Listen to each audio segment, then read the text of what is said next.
ಪ್ರಜಾಪ್ರಭುತ್ವ ಭಾರತ ದೇಶದಲ್ಲಿ ಒಬ್ಬ ವ್ಯಕ್ತಿ MLA ಆಗೋದು ಅಂದರೆ ಅಷ್ಟು ಸುಲಭದ ಕೆಲಸ ಅಲ್ಲ. ಅದಕ್ಕೆ ಕೋಟಿ ಕೋಟಿ ಹಣ ಬೇಕು. ಒಂದು ಬಾರಿ MLA ಆದರೆ ಸಾಕು, ತನ್ನ ಮಕ್ಕಳು ಮೊಮ್ಮಕ್ಕಳು 4-5 ತಲೆಮಾರುಗಳಿಗೆ ಕುಳಿತುಕೊಂಡು ತಿಂದರೂ ಕರಗಲ್ಲ, ಖಾಲಿಯಾಗಲ್ಲ, ಅಷ್ಟು ಹಣ ಮಾಡ್ತಾರೆ ನಮ್ಮ ರಾಜಕಾರಣಿಗಳು. ಆದರೆ ಇವತ್ತು ನಾನು ಹೇಳಕೊಟ್ಟಿರುವಂತಹ ವ್ಯಕ್ತಿ ಬಗ್ಗೆ ನೀವು ಕೇಳಿದರೆ ನಿಜಕ್ಕೂ ಕೂಡ ಅಚ್ಚರಿ ಪಡ್ತೀರಾ.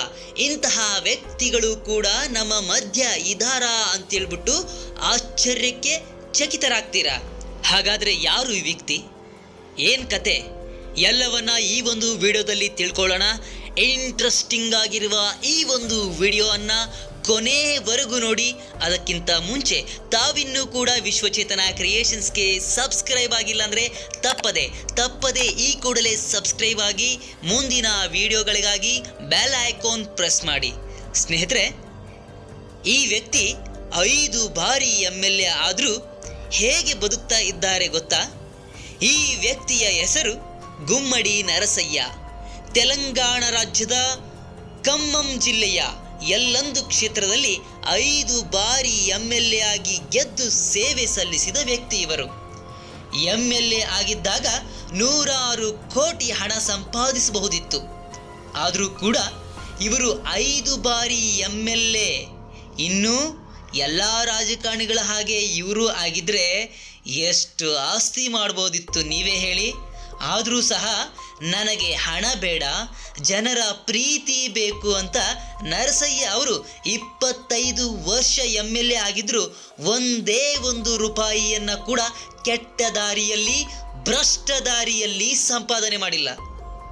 ಈಗ ಅದೇ ಹಳೆ ಮನೆ, ಹಳೆ ಸೈಕಲ್, ಎಲ್ಲಾದರೂ ಹೊರಗಡೆ ಹೋಗಬೇಕು ಅಂದರೆ ಬಸ್ ಸ್ಟ್ಯಾಂಡಲ್ಲಿ ನಿಂತು ಬಸ್ಸಲ್ಲೇ ಪ್ರಯಾಣ ಮಾಡ್ತಾರೆ ಈ ನರಸಯ್ಯ ಅನ್ನುವಂತಹ ವ್ಯಕ್ತಿ. ಒಂದು ದಿನ ಏನಾಯಿತು ಗೊತ್ತಾ ಸ್ನೇಹಿತರೆ? ನರಸಯ್ಯ ಅವರು ಸೈಕಲ್ ತಗೊಂಡು ರಸ್ತೆಯಲ್ಲಿ ಹೋಗ್ತಾ ಇದ್ರು. ಪಕ್ಕದಲ್ಲೇ ಬಂದ ಬೈಕ್ ಸವಾರ, ಏ ಮುದುಕ, ದಾರಿ ಬಿಟ್ಟು ಪಕ್ಕಕ್ಕೆ ಸರಿ ಅಂತ ಏಕವಚನದಲ್ಲೇ ಹೇಳ್ದ.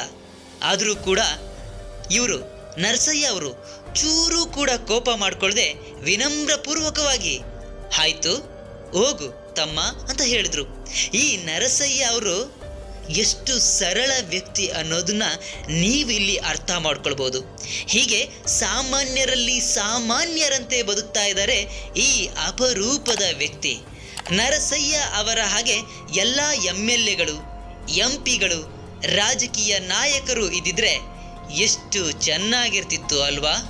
ಇಂಥವರನ್ನ ಆದರ್ಶವಾಗಿ ತೆಗೆದುಕೊಂಡ್ರೆ ನಮ್ಮ ದೇಶ ಉತ್ತುಂಗದಲ್ಲಿರ್ತಾ ಇತ್ತು. ಆರ್ಥಿಕವಾಗಿ ಜಗತ್ತಿನಲ್ಲೇ ಮೊದಲ ಸ್ಥಾನದಲ್ಲಿ ಬೆಳಗುತ್ತಿತ್ತು. ಆದರೆ ಪ್ರಸ್ತುತ ನಮ್ಮ ವ್ಯವಸ್ಥೆ ಹೇಗಿದೆ ಅಂತ ನಿಮಗೆ ಚೆನ್ನಾಗಿ ಗೊತ್ತಿದೆ ಅಲ್ವಾ? ಭ್ರಷ್ಟ ವ್ಯವಸ್ಥೆಯಲ್ಲಿ ನಾವು ಇವತ್ತು ಬದುಕ್ತಾ ಇದ್ದೀವಿ.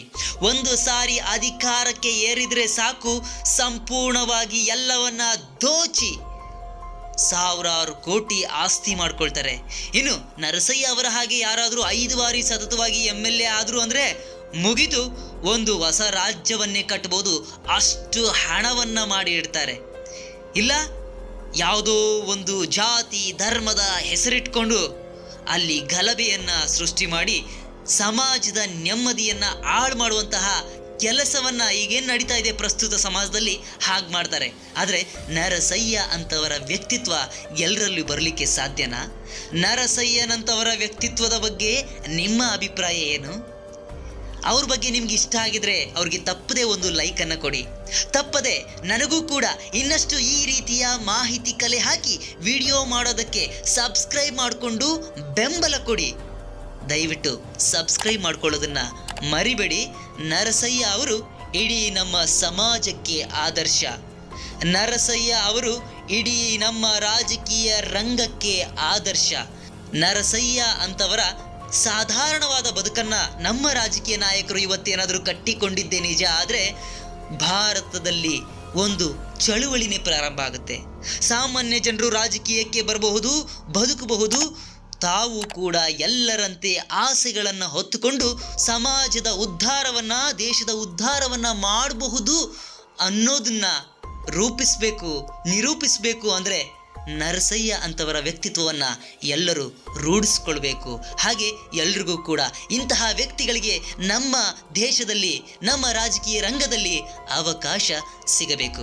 ಸ್ನೇಹಿತರೆ, ಮತ್ತೆ ಮುಂದಿನ ಹೊಸದೊಂದು ವಿಡಿಯೋದಲ್ಲಿ ಸಿಗೋಣ. ಅಲ್ಲಿಯವರೆಗೂ ಜೈ ಭುವನೇಶ್ವರಿ.